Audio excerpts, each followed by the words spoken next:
ஆட்ரின் Thomas என்பவருக்கு Pennsylvania என்ற இடத்தில் ஒரு கடை இருந்தது. அந்த கடையை 3 தலைமுறையாக அவர்கள் நடத்தி வந்தார்கள். அந்த கடையில் வரும் வருமானம் மூலமே அவர்களுடைய குடும்பம் வாழ்ந்து வந்தது. அந்த கடையின் முன்பக்கத்தில் புகையிலை சம்பந்தமான பொருட்களும், கடையின் பின்பாகத்தில் உயிர் காக்கும் மருந்துகளும் விற்கப்பட்டன. 1982ஆம் ஆண்டில் ஒரு நாள் அந்த கடையின் முன்பகுதி மூடப்பட்டது.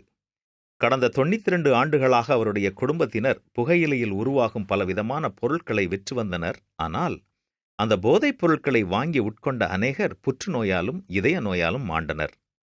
போதைப் பொருட்களை விற்று அதில் கிடைக்கும் ஆதாயத்தை கொண்டு வாழ்வது தாமஸின் மனச்சாட்சிக்கு கஷ்டமாக இருந்தது. ஒரு நாள் தாமஸ் தன்னுடைய தொழிற்சாலையின் மூலமாக $2000 பெருமானமுள்ள சிகரெட், பொடி போன்ற புகையிலை பொருட்களை பெட்டி பெட்டியாக ஒரு லாரியில் ஏற்றினார். அவற்றை ஓரிடத்திற்கு கொண்டு சேர்ப்பதற்காக எடுத்துச் சென்றார். புகையிலை பொருட்களை விற்பதற்கான லைசன்ஸை தாமஸ் முதலில் தீக்கொளுத்தினார். அந்த தீயை கொண்டு பெட்டிகளில் உள்ள புகையிலை பொருட்கள் எரிக்கப்பட்டன.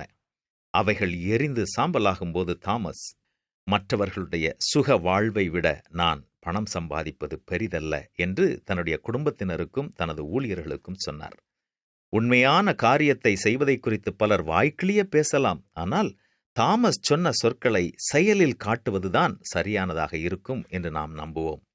வாக்குறுதி கொடுப்பதில் அநேகர் ஒன்றுபோல் இருக்கிறார்கள். ஆனால் அதை செயல்படுத்துவதில்தான் வேறுபடுகிறார்கள்.